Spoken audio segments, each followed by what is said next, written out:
মন খারাপ লাগলে চলে আসবেন ভোলা জেলাতে, মাছের খামার ঘুরে যাবেন, বেশি বেশি মাছ দেখে যাবেন, মন ভালো হয়ে যাবে। চলে আসলাম বিশাল বড় দিঘিতে মাছ ধরার জন্য। আমাদের এ অঞ্চলে বড় বড় খামারকে দিঘি বলা হয়। এই দিঘিতে মাছ ধরার জন্য আসলাম। এই দিঘির সব মাছ আজকে আমরা ধরে নিয়ে যাব। সব মাছ তো ধরা সম্ভব নয়।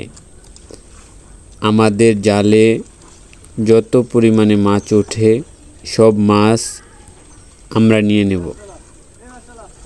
আমরা মাছ ধরে ধরে ক্রেটে করে ব্রেলে নিতেছি।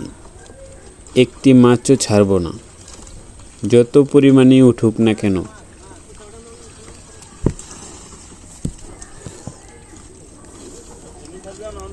এই ৬-৭ জন মিলে জাল টেনে মাছ ধরা। আমাদের প্রায় প্রত্যেকটি ব্রেলি লোড। সব ব্রেলে আমরা বেশি পরিমাণে সব তেলাপিয়া মাছ নিয়েছি।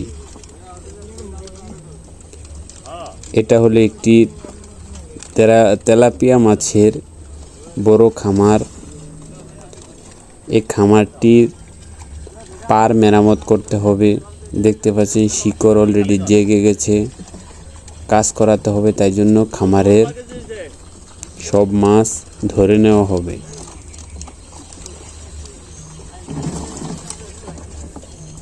তেলাপিয়া মাছের খামারের পার খুব দ্রুত নষ্ট হয়ে যায়, কারণ তেলাপিয়া মাছ মাটি খুঁড়ে এজন্য পার নষ্ট হয়ে যায়। এবং এই বিশাল বড় একটি মাছ দেখতে পাচ্ছি। তেলাপিয়ার মাছের মধ্যে বড় বড় কাতাল মাছ, বড় বড় পাঙ্গাস মাছ ছেড়ে রেখেছে খামারি। তেলাপিয়া মাছে পুকুরের মধ্যে গুহা করে সেখানে থাকে।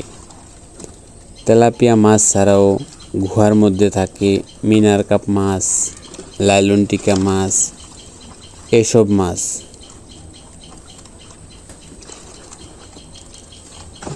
আমরা আজকে যত পরিমাণে মাছই ধরেছি, কিছু মাছ আমরা হাটে নিব আর কিছু মাছ অন্য পুকুরে ছেড়ে দেব।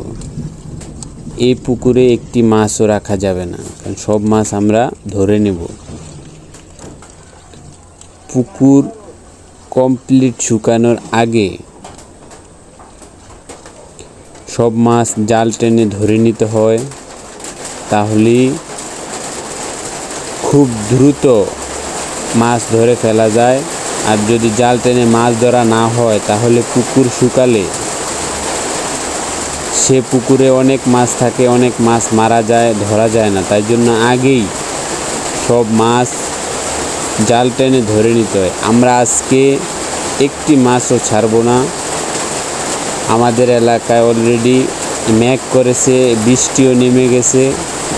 করার পিছনে আমাদের বৃষ্টির মধ্যেই মাছ ধরতে হবে। চিনি চিনি বৃষ্টি পড়ছে, আপনারা শুনতে পাচ্ছেন, দেখতে